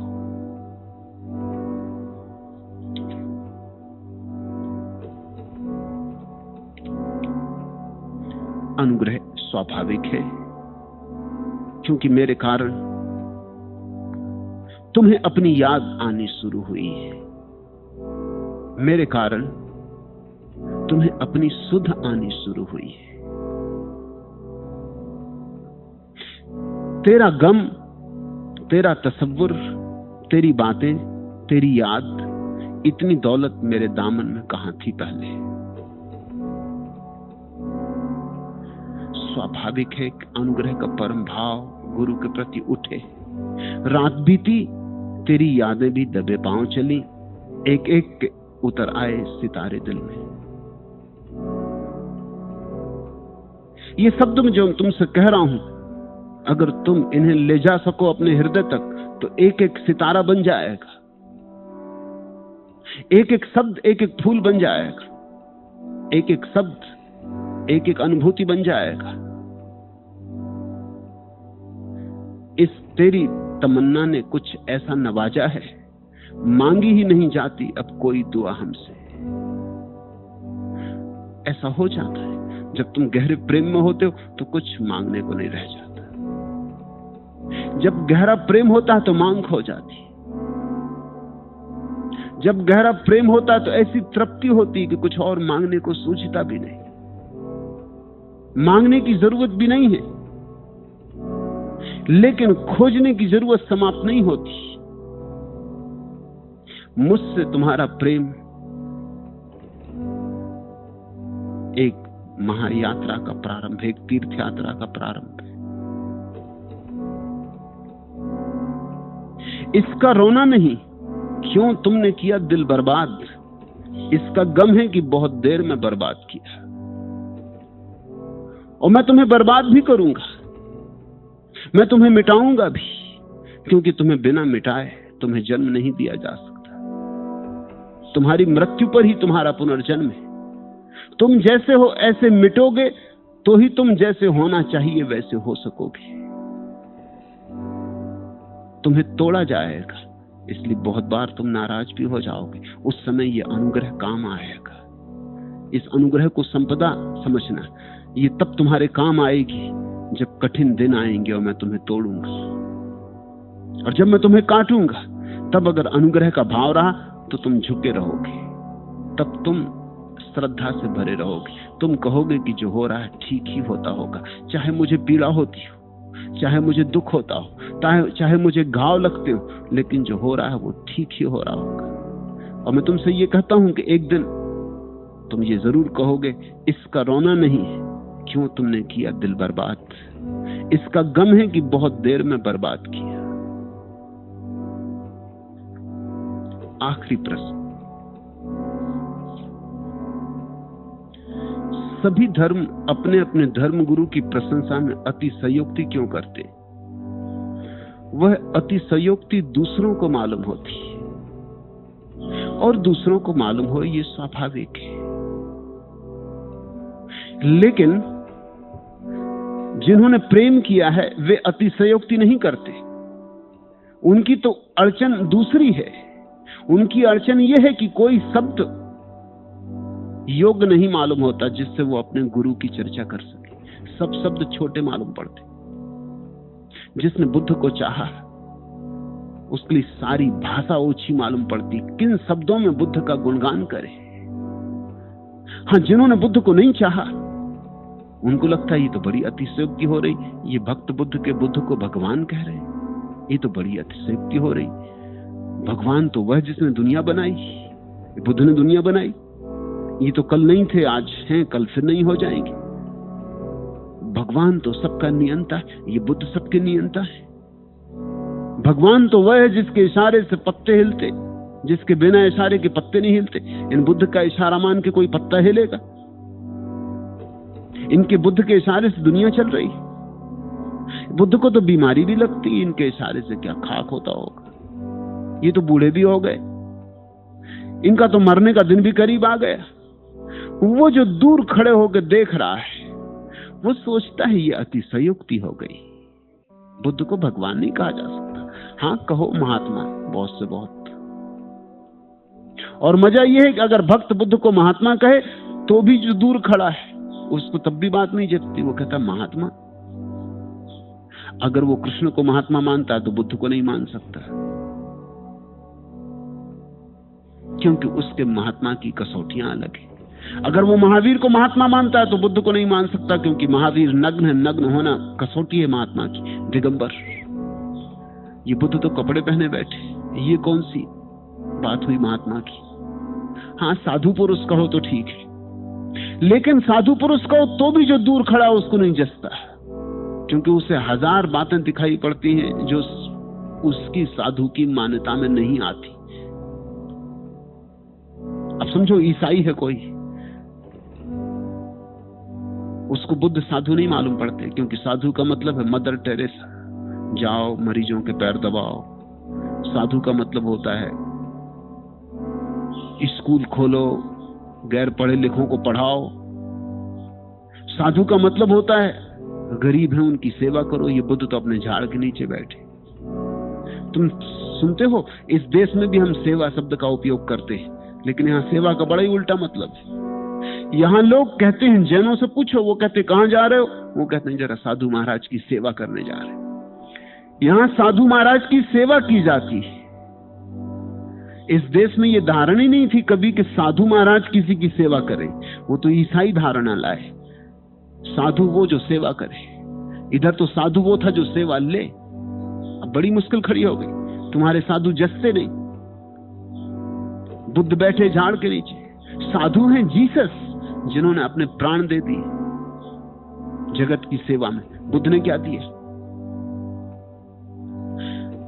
जो दूर खड़ा है, जिसके लगाव कहीं और है, उसे हर चीज अतिशयोक्ति मालूम पड़ेगी। और जो प्रेम में पड़ा है उसे भगवान कह के भी अतिशयोक्ति मालूम नहीं होगी। उसे तो ये लगता है भगवान शब्द भी छोटा है। क्यों? क्योंकि उसे बुद्ध में वह ज्योति दिखाई पड़ी है जो शाश्वत है।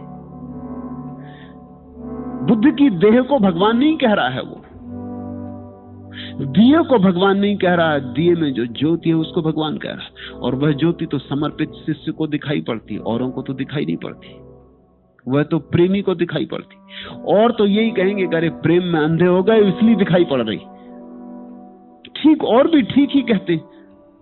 प्रेम एक तरह का अंधापन लाता है और एक तरह की आंख भी लाता है। तुम ऐसा समझो कि धर्म गुरुओं के संबंध में लोगों ने जो अतिशयोक्ति की है वो वैसी ही अतिशयोक्ति है जैसे प्रेमी सदा से करते रहे। लेकिन प्रेमियों में तुम ऐतराज नहीं उठाते। मजनू से पूछो लैला के संबंध में क्या कहता, तुम ऐतराज नहीं उठाते। तुम ये नहीं कहते कि अतिशयोक्ति हो गई।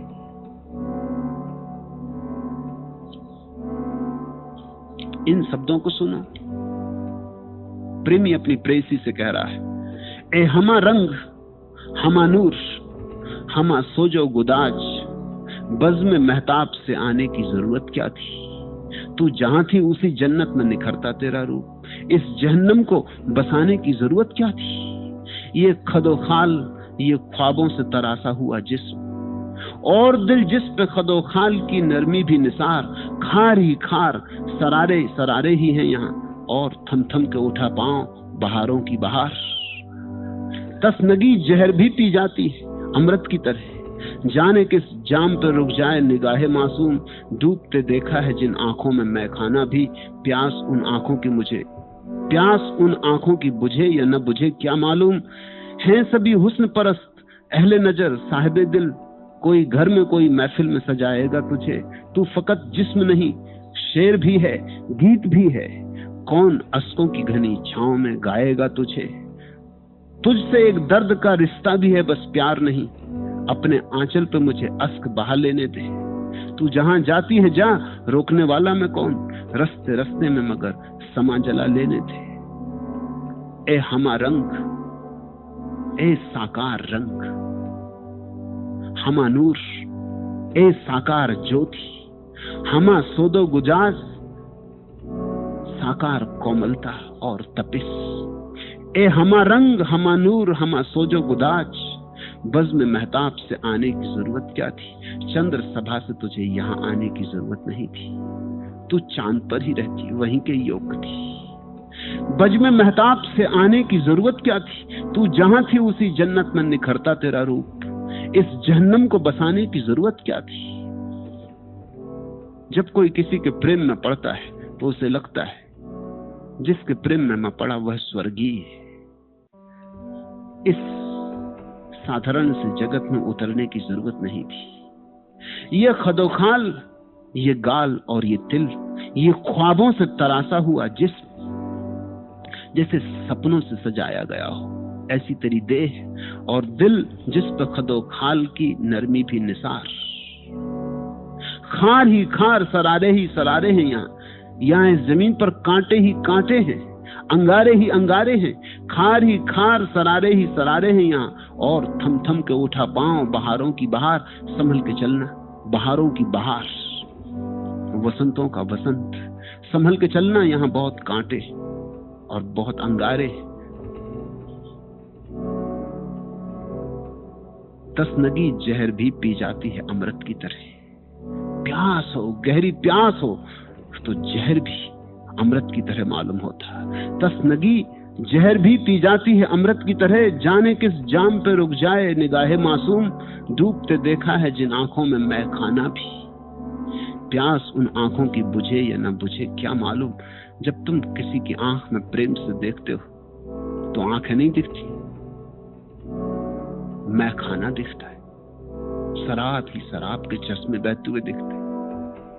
प्रेमी की आंख में झांक के तुम बेहोश होने लगते हो, तुम बेखुद होने लगते हो। हैं सभी हुस्न परस्त अहले नजर साहिबे दिल, कोई घर में कोई महफिल में सजाएगा तुझे। तू फकत जिस्म नहीं, प्रेमी कहता है कि तू सिर्फ शरीर नहीं है, तू फकत जिस्म नहीं, शेर भी है गीत भी है। तू एक नज्म है, एक गीत है, काव्य है। कौन अश्कों की घनी छांव में गाएगा तुझे, कौन होगा धन्य भागी जो आंसुओं की छाया में तेरे गीत को गुनगुनाएगा। तू फकत जिस्म नहीं, शेर भी है गीत भी है, कौन अश्कों की घनी छांव में गाएगा तुझे। तुझसे एक दर्द का रिश्ता भी है बस प्यार नहीं, अपने आंचल पे मुझे अश्क बहा लेने दे, और नहीं मांगता ज्यादा कुछ। तेरे आंचल पे मेरे 2 बूंद आंसू के गिर जाएं, बस इतना धन्यभाग। तुझसे एक दर्द का रिश्ता भी है बस प्यार नहीं, अपने आंचल पे मुझे अश्क बहा लेने दे। तू जहां जाती है जा, रोकने वाला मैं कौन, रस्ते रस्ते में मगर शमा जला लेने दे। तू जहां जाए हर रास्ते पे मैं समा जलाता रहूं, तेरा रास्ता दियों की ज्योति से भरा हो। तुम प्रेमियों पर नाराज नहीं होते, तुम ये ना कहोगे इस प्रेमी ने कुछ गलत बात कही, तुम ये ना कहोगे अतिशयोक्ति की, तुम कहोगे कि प्रेमी तो अतिशयोक्तियां करते ही, प्रेम अतिशयोक्ति है। और अगर तुम प्रेमियों को क्षमा कर देते हो तो तुम शिष्यों को भी क्षमा करो, क्योंकि शिष्य का प्रेम और भी बड़ा प्रेम है। प्रेमियों को क्या प्रेम का पता है, प्रेमियों के हाथ में तो बस साधारण सा जगत का प्रेम लगा है, शिष्य के हाथ में पारलौकिक प्रेम लग जाता है। उसे अपने गुरु में सब दिखाई पड़ता है। तुम उसे क्षमा करो, तुम उस पर ऐतराज मत उठाओ। वह धन्यभागी। और मैं तुमसे क्यों कहता हूं उसे क्षमा करो? क्योंकि उसे तुम क्षमा करोगे तो शायद किसी दिन तुम्हें भी तुम्हारा गुरु मिल जाए। अगर तुम उसे क्षमा ना करोगे तो तुम्हें तुम्हारा गुरु कभी नहीं मिलेगा। उसको क्षमा करने में तुम्हारा द्वार खुलता है, उसको क्षमा करने में तुम्हारी कठोरता पिघलती। जिन्होंने कृष्ण को भगवान कहा, उन्होंने जाना था ऐसा, उनके प्रेम में ऐसा अनुभव हुआ था उन्हें। जैनों ने नहीं कहा, जैनों ने कृष्ण को नरक में डाल दिया। उन्होंने प्रेम नहीं किया कृष्ण को तो नरक में डाल दिया, डालना ही पड़ा, क्योंकि उनकी अपनी कसौटी थी अहिंसा, और कृष्ण ने हिंसा करवा दी, महायुद्ध करवा दिया। अर्जुन तो जैन होने को बिल्कुल तैयार था, जैन मुनि हो गया होता, कृष्ण ने सब खराब कर दिया। एक मुनि से जगत वंचित हो गया, और युद्ध करवाया सो अलग, और लाखों लोग मरे सो अलग, तो नरक में डाल दिया। महावीर जैनों को भगवान दिखे, लेकिन हिंदुओं ने अपने शास्त्रों में उनका उल्लेख भी नहीं किया, कहीं नाम का भी उल्लेख नहीं किया। क्यों? उन्हें जचे ही नहीं। कम से कम कृष्ण जैनियों को थोड़े तो जचे, नरक तो भेजा, उत्सुकता तो ली।